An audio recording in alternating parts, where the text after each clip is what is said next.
yesterday, in the mocks that we did with the members-only squad, I took Rob Gronkowski with my last pick. Okay. He finished tight end 8 despite missing 6 games and was the tight end 3 in points per game last year. Now, no Godwin for at least the first probably 6 games, if not a little more. No Antonio Brown whatsoever. We're looking at a Mike Evans and Russell Gage wide receiver core, target competition-wise, for the first 6 games.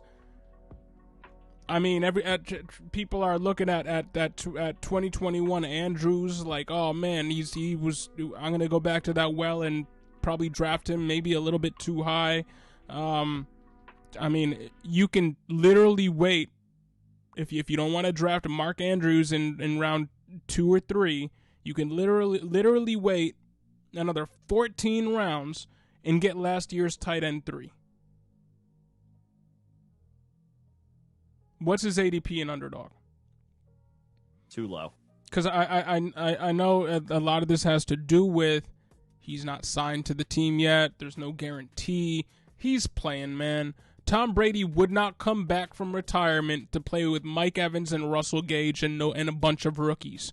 His ADP is 128.4, so you can, there you go.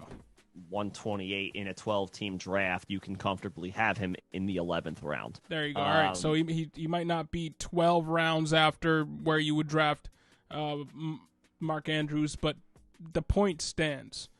Gronk is a screaming value right now. That's a screaming buy. We all like the Goddards and the Knoxes who are being drafted around the 10th round right now, but you could argue that those guys don't have tight end 3 upside. You could argue that. I would argue that. Yeah. In their current offenses where they stand right now, those guys probably don't have top 3 upside at the tight end position. Gronk finished tight end 3 in points per game last year, tight end 8 despite missing 6 games. No Godwin, no Antonio Brown this year.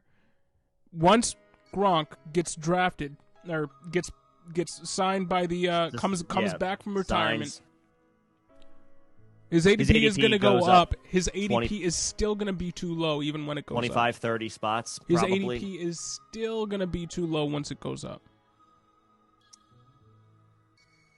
Yeah, this is simple for me.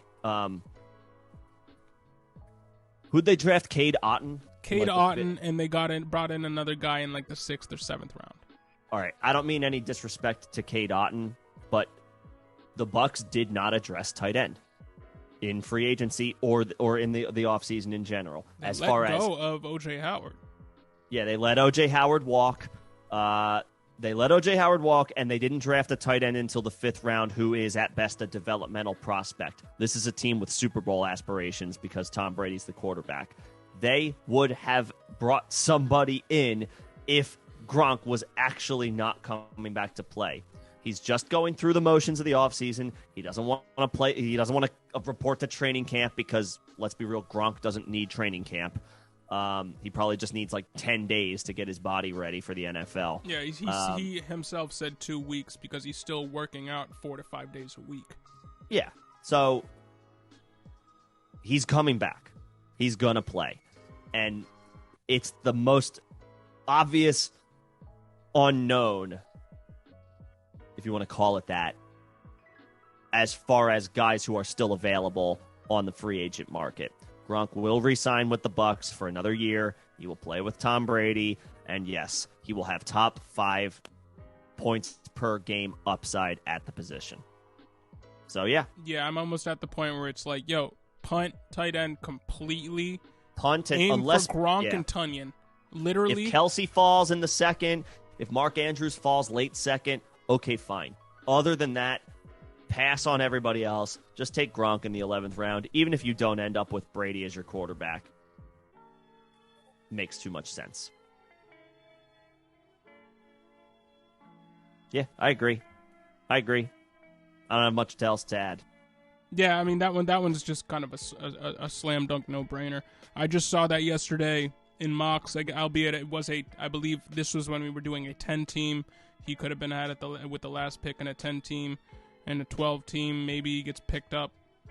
I mean, there's also a chance that until he gets signed by Tampa Bay, he doesn't get picked up.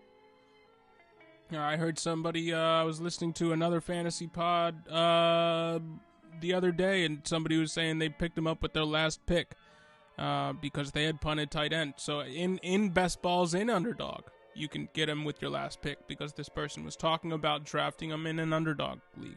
So people are forgetting about Rob Gronkowski. Even if they're not forgetting about Rob Gronkowski, they're writing him off until he signs on the dotted line because fantasy owners are scared of the unknown. When you're putting down money on something, you usually want the surest thing imaginable. Gronk is technically an unknown right now because he's not signed. He's gonna sign there, and he will be he's a Hall of Fame, one of the best, if not the best, tight end that has ever played the position up to this point. And he just continues to produce when on the field. Very little target competition.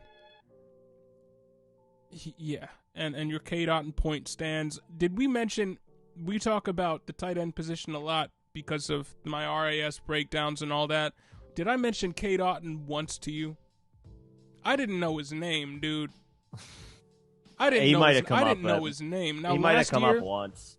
Last year, I'm cherry picking a little bit, but last year I had heard about obviously Kyle Pitts and Pat Freiermuth, but I had heard about Tommy Tremble. I had heard about Brevin Jordan. Mm-hmm. There's a group of tight ends though that got drafted with relatively high draft capital that I had never heard of before. And guess what they all did in their first year in the league? Nothing. Trey McKitty didn't do anything. 4th round pick. Kylan Granson didn't do anything. They went out and drafted 2 guys who should overtake him in the depth chart next year, the year following, and Jelani Woods, and there was one other guy there that they drafted who is athletic as well.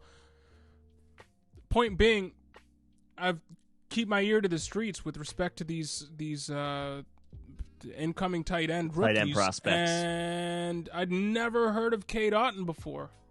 Ever. So it's not out of the realm of possibility that he could contribute, but I would put money on him not contributing his first year at all. Oh, Bellinger, I would put money on him being like a Trey McKitty, and he's a hopeful even after year 1, year 2. It's a developmental prospect. Yeah, right. They're just, but like on a team with Super Bowl aspirations. So, I mean. And yeah, Rojo, I like Bellinger a lot this year. I actually, when I was putting this list together, I was trying to shoehorn being able to talk about Daniel Bellinger. And not for 2022. I wasn't going to put him into this conversation once I took a look at things. And for the last tight end that I like, it was between, should I talk about Gronk or should I talk about Logan Thomas? And I decided to talk about Gronk. But Gronk is much more of a screaming buy. Logan Thomas's ADP is dirt cheap for what it's worth, but the points per game edge is easy. It goes to Gronk. Yeah, and it's not so much of a slam dunk when digging into the numbers, because over the last few seasons, Carson Wentz has not supported a tight end. 1 or 2. Not since Zach Ertz back. No, not since 2019. From 2016 to 2019, he did. From 2018 and 2019, he supported 2 top 20 options. But yeah, since 2019, he has basically forgotten the tight end position. So Logan Thomas, after digging into the numbers, I don't know if I'm super high on him. There are many tight ends I would rather have, like Cole Kmet and Irv Smith. Yeah, there you go. Who Slim has. So good job, Slim. Yeah, I think Logan might start on the pup. I didn't even see that. And yeah, if you can throw him into your IR spot, then it saves it. It's picking up another. It's basically adding another roster spot to your starting lineup week 1. But yeah, I'm not sure if I'm tying my wagon to Logan Thomas in 2022. I mean, he's free relative to ADP. I would even have to look it up. It's cheap, but there's a reason for that. Yeah, and when Carson Wentz had top 6 tight ends in 4 straight seasons with Zach Ertz, his wide receivers were Alshon Jeffrey and Nelson Aguilar.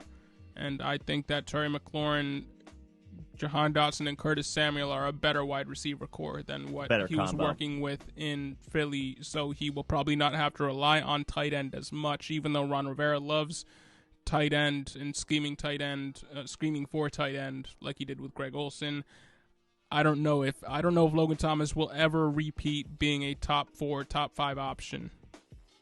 I think that might have just been a one-season flash in the pan, considering their quarterback situation this year. Thomas's ADP is 182. So rather have Gronk. Yeah, more expensive, not even close. But yeah, I would rather just invest up in Gronk then. Not even close. But if you can get him for free and throw him under your IR spot, Rojo, that's not a bad bet. Yeah, he probably won't even get drafted in a lot of leagues, so he will probably be free. He will be an afterthought, and he's technically a high upside afterthought, but he does come with some warts, namely his quarterback and health to a certain extent.